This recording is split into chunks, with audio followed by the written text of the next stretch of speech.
There is a specific kind of magic in Sao Paulo. The way the concrete blends with the art, the constant rush of the people. Hey guys, it's Zara. Spend a slow day with me in the city that never stops. I started my morning just walking down Paulista Avenue. The weather was perfect. Of course, I had to stop by MASP. The architecture here always gets me, just standing under those iconic red pillars, people watching and feeling the energy of the crowds. It's the perfect way to ground yourself before diving into the chaos. From there, it was time to move. Navigating the subway here in SP is an experience itself.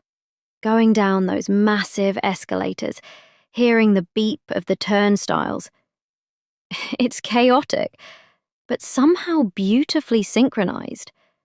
Everyone is going somewhere. Everyone has a story. Waiting for the train always reminds me of how vast and alive this place really is. By the afternoon, I was starving. And let's be real, you simply can't walk around SP without stopping for some street food. It's a mandatory rule, grabbing a quick bite on the sidewalk, smelling the spices mixing with the city air. Honestly, this was the best part of my day.